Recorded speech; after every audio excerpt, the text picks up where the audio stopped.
Hello বন্ধুরা, আজ আমাকে যেতে হলো হসপিটালে। হ্যাঁ, আমার শরীরটা এতটাই খারাপ ছিল যে আমাকে হসপিটালে যেতে হলো। কিন্তু তার আগে বেশ শরীরটা ভালোই ছিল। তো হোম ডেলিভারি দিতে গেলাম, ব্যাংকে গেলাম, তখন ভালোই ছিল। তো ব্যাংকের থেকে বেরিয়ে হোম ডেলিভারি দিয়ে চলে এলাম। আর নিয়ে নিয়েছিলাম আমার বন্ধুর জন্য কিছু বিস্কিট। কিন্তু যাওয়ার সময় ওদের দেখা পাইনি। বাট আসার সময় একজনের দেখা পেলাম যে আমাদের গেটের ফাঁকাতেই শুয়েছিল, কিন্তু আমি ওকে দেখতে পাইনি। তো ও বুঝতেই পারে যে আমি ওকে নিয়ে ভিডিও করি আর ওকে খাওয়াই। আর ও ঠিক খায় আর খুব সুন্দর করে ক্যামেরার দিকে তাকিয়েও থাকে। আর তো আমি ওকে খাওয়াচ্ছিলাম আর খেতে খেতে আশেপাশে অনেকেই দেখছিল। ভাবছিল আমি কেন রোজ রোজ ওদেরকে খাওয়াই।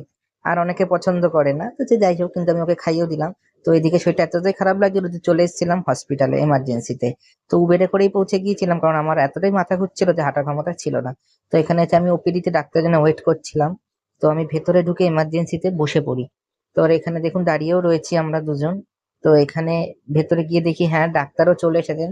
তো আমি এখানে ডাক্তার ওয়েট করে নিলাম। আর শরীর যতই খারাপ থাক, খেতে তো হবেই, না খেলে কি আর শরীর থাকবে? তো ঢুকে গেছিলাম একটা জায়গায় খেতে। তো ওখানে মেনুটা আপনারাই দেখে নিন। খুব কম টাকা দামে ইডলি ধোসা এসব বিক্রি হচ্ছিল। তো আমি ওখান থেকে মেনুটা আপনাদের একবার দেখিয়ে দিই, তাহলে আপনারা পজ করে খেতে দেখতে পারেন। আর গিয়ে একবার খেয়েও আসতে পারেন। এটা ছিল সুরেন্দ্রনাথ কলেজের ঠিক অপোজিটে। তো আমরা এখানে দুটো অর্ডার করে দিলাম, যেহেতু আমি খুব গরিব তাই বেশি কিছু খাবার পয়সা ছিল না। তো এখানে আমি একটা দুটো ইডলি অর্ডার করেছিলাম আর করেছিলাম একটা ধোসা অর্ডার। তো আমিও খেতে থাকি, তোমরা সাবস্ক্রাইব করো।